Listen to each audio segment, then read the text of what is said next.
좋은 아침입니다. 저는 유치부 교사로 섬기고 있는 이종미입니다. 오늘 여러분과 같이 묵상할 말씀은 레위기 20장입니다.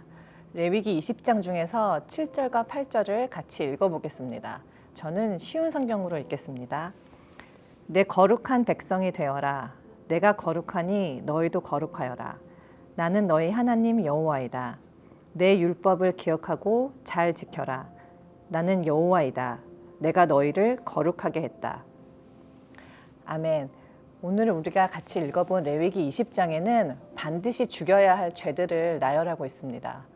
이스라엘 사람이든지 외국 사람이든지 자기 자식을 몰렉에게 바치는 사람, 무당들을 쫓는 사람, 자기 부모를 저주하는 사람, 또는 이웃의 아내를 간음하거나 계모, 며느리, 동성간에, 짐승과 혹은 장모, 누이, 이모, 고모 등의 가족관계인 사람들과 동침하는 사람은 죄에 대한 대가로 반드시 죽여야 한다는 내용입니다. 이스라엘 사람들은 지금까지 하나님과의 여정을 통해서 하나님께서 얼마나 죄를 싫어하시고 또 죄가 있을 때는 결코 그냥 넘어가는 법이 없이 대가를 치르게 하시는 분이라는 것을 알고 있었을 것입니다.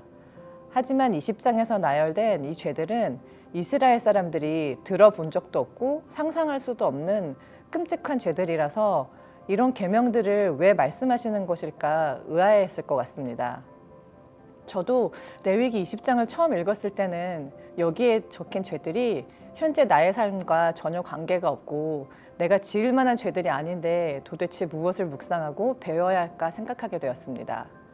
본문을 여러 번 읽고 묵상하는 가운데 배운 것은 레위기 20장에 나오는 죄들을 통해서 하나님이 무엇을 중요하게 생각하는지를 알게 되었습니다. 그것은 바로 하나님께서 하나님의 형상대로 지어 만드신 남자와 여자가 성스러운 결혼을 통해서 한 몸을 이뤄서 하늘의 축복인 자녀들과 함께 만든 가정이 믿음의 반석 위에 굳게 세우는 일입니다. 먼저 하나님은 이스라엘 사람이든지 외국 사람이든지 자식을 바치는 사람은 죽임을 당한다고 했습니다. 여기에서 하나님께서 부부를 통해 내려주신 하늘의 선물인 자녀를 잘못된 탐욕을 위해서 우상 숭배로 바치는 죄를 말씀하셨습니다. 이 죄를 통해서 제가 돌아보게 된 것은 하나님이 각 가정에 내려주신 자녀가 부모의 만족이나 자랑거리가 되기 위해서 혹은 내가 다른 사람보다 좋은 부모임을 증명해주기 위해서 주신 것이 아니라 부모로서 아이를 키우며 하나님 아버지의 마음을 이해하고 그 크신 은혜를 깨달으라고 주셨다는 것입니다. 내 아이가 잘못하고 넘어지고 다쳤을 때 내가 엄마로 아이를 훈육하고 일으키고 치료해 주는 것처럼 하나님은 내가 죄를 지었을 때 그 죄를 깊이 돌아보고 돌이키기를 바라시고 내가 죄의 문제로 삶의 문제로 지치고 넘어질 때 나를 일으켜 주시고 또 나의 상처를 치유해 주신다는 것입니다. 그 뒤에 내가 해야 하는 일은 언제나 신실하고 좋으시고 사랑 넘치는 그 하나님의 이름을 가정에서 매일 찬양하면서 하나님이 맡기신 나의 자녀가 하나님을 경외하고 말씀을 즐겨 읽도록 가르쳐서 하나님의 이름과 하나님이 하신 일들이 대대로 전해지기를 힘써야 한다는 것입니다. 두 번째로 자기 부모를 저주하는 사람은 죽여야 한다는 말씀을 통해서 하나님께서 우리가 부모님을 대하는 태도를 돌아보게 하시는 것 같습니다. 흔한 말로 내리사랑이라고 저도 저희 부모님에게서 많은 것을 받기만 했는데도 다 큰 어린이 되어서도 받는 것에만 익숙해져 있는 것 같습니다. 부모님께 잘하는 것이야 당연하겠지만 저는 친정 부모님 말고 시부모님 대하는 것을 생각해 보게 되었습니다. 시어머님과 관계는 점점 친해지는 것 같기도 했다가 또 서먹하기도 했다가 여전히 어려운 것이 많습니다.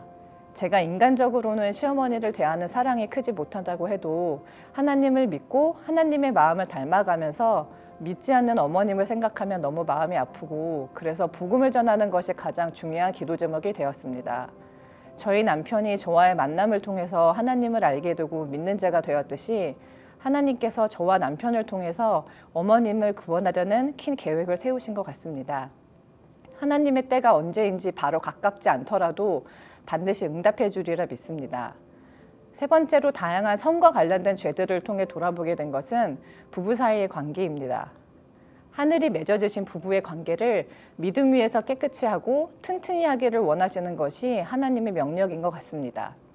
본문에서 말하는 죄가 없는 깨끗한 신체도 그렇지만 저는 부부 사이에서 남편을 대하는 마음을 돌아보게 되었습니다. 하나님이 집안의 가장이며 영적인 제사장으로 세우신 남편을 마음으로 존경하고 도우며 세워주고 있는지를 생각해 보니 많은 부분이 그렇지 못한 것 같고 눈앞에 보이는 부족한 점에만 초점이 맞춰져 있는 것 같습니다. 가정을 튼튼히 세우기 위해서 집안의 리더인 남편을 돕고 세울 수 있도록 말을 적게 하고 기도를 더 많이 해야겠다고 결심하게 되었습니다. 하나님은 우리 자신을 구별하여 거룩하게 하라고 하셨고 하나님께서 우리를 거룩하게 하실 것이라고 하셨습니다. 구별하라는 것은 내 마음대로 쉽고 편한 대로 하라는 것이 아니라 우리가 세상에서 흔하게 보고 따라하는 것과는 다르게 행동하라는 말씀입니다. 세상에서는 자녀에게 성공이 제일 중요하다고 말하고 평생을 맹세하는 결혼의 약속은 내 마음에 따라 변할 수 있다고 말하고 내가 원하고 좋으면 동성애도 좋다고 말하고 가르칩니다.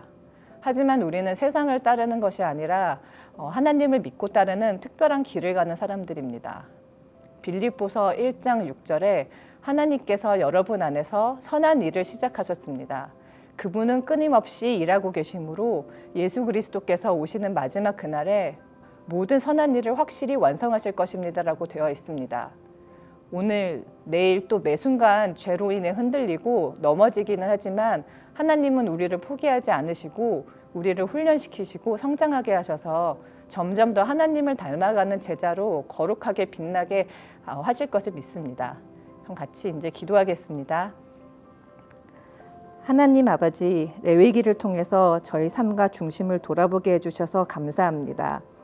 레위기의 제사법과 정결법을 통해서 죄의 심각성을 다시 생각하게 되고 죄로 인해 저희가 결코 하나님에 갈 수 없는 사람들이지만 예수님의 피로 구원해 주심이 얼마나 크고 위대한 은혜인지 감사하게 됩니다. 누성교회 안의 각 가정들이 존담 영품권, 요에다이마 축복 캠페인을 통해서 다음 세대인 우리 자녀들을 튼튼한 말씀의 반석 위에 세워갈 수 있도록 부모님들을 도와주시고 말씀을 나누는 과정을 통해서 부모와 자녀의 관계가 깊어지고 가정들이 회복되고 믿음 안에서 하나 되어서 하나님의 복음을 전파하고 이름을 전하는 그 가정들로 세워주세요. 예수님의 이름으로 기도드립니다. 아멘.